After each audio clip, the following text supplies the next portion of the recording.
Students, today again I came with the chapter Refraction of Light, where we are going to study a very important topic of your syllabus, that is real depth and apparent depth, along with shift and a numerical I will explain on shift.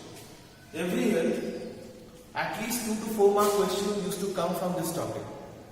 So, you need to know about real depth and apparent depth.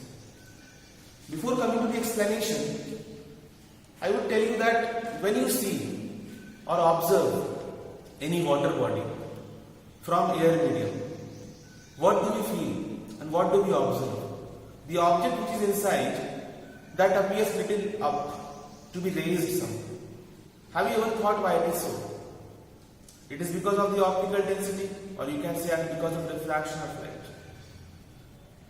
So if it is like that, then what is real depth and apparent depth? Real depth, it means the depth where the object is actually placed, the actual depth. The apparent depth is the appearing depth, which is appeared to us, or what we are observing. So with the help of this diagram, I would try to explain to you the real depth and apparent depth. Suppose there is a body. A body is here inside this, and we have to observe. We have to find the real depth and apparent depth. What is the difference? So, a straight line has been drawn for this. Why straight line? As I told you, when the angle of incidence is 0, then angle of refraction is also 0. No deviation takes place. So, it's moving along the normal. This is water medium, or you can say denser medium. This is air medium, or you can say rarer medium. Okay, students? Another way you will take, because in optics I told you that intersection of lines would be there, intersection of rays would be there, then only the image formation will take place, right? And we will draw a normal to this surface. Why normal? Because it is going from denser to rarer medium. Now students, what should happen? It should actually go, this ray should actually go in this direction, isn't it? But what is the rule I have told you? What is the condition I told you for passing from denser to rarer? The light rays will bend away from the normal. Away from the normal. So it will move like this. Yes or no, students? This is the actual phenomena which will take place during this observation. I hope it is clear. Okay, once again. One straight line along the normal we have taken from this object. Another way we have taken in a different direction, different angle, which has changed its direction away from the normal and it is bending towards this.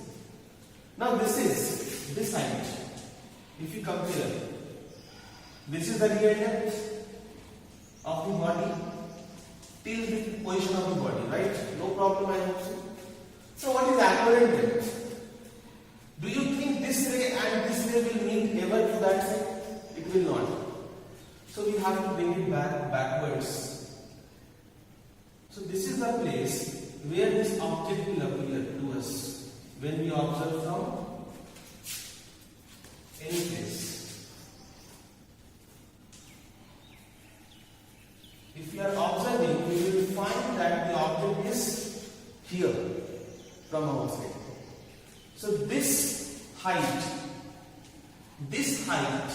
is known as apparent depth. Apparent depth, students. I hope it is clear. Apparent depth and real depth. There are so many examples, students. If you go to the swimming pool, you feel that the swimming pool is very shallow. You can easily go and only your legs will be wet. But suddenly when you go inside, it comes to this position. Why it is so? The same reason. Because of refraction of light and the density of the medium. Okay? Now coming to the second topic. A real depth and apparent depth I have cleared to you. Definitions are there in the book. You can go through. Shift.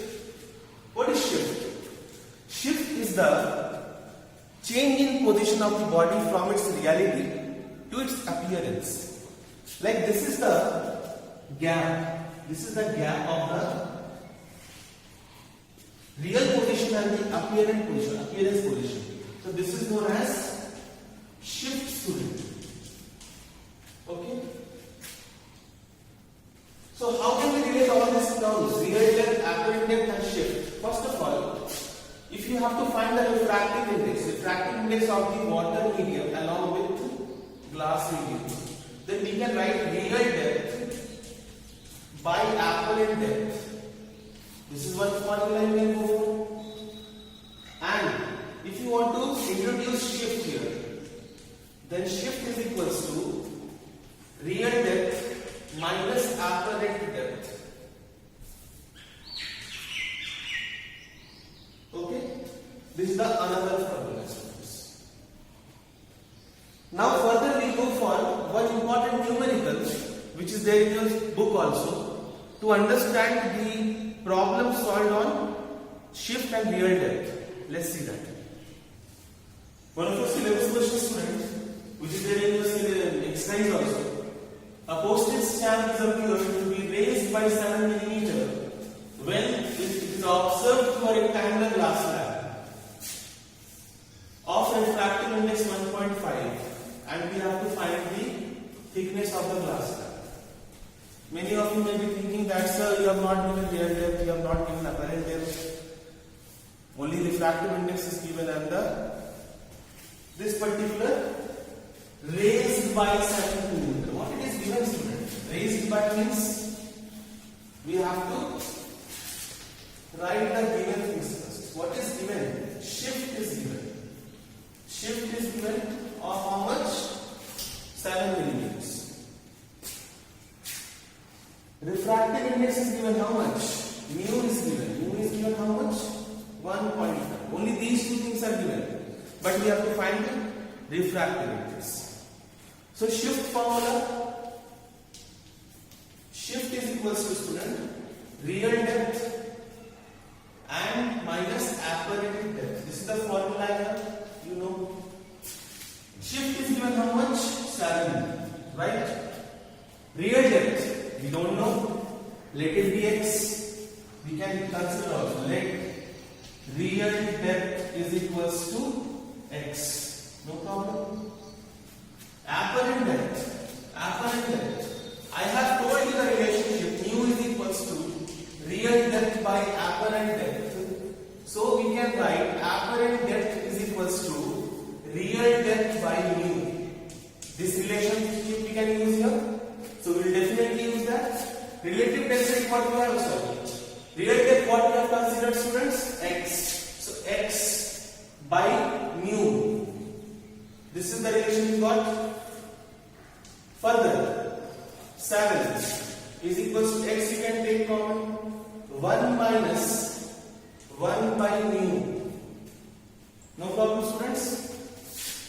So 7 is equals to x into 1 minus 1 by 1.5, because 1.5 is the refractive index given over there.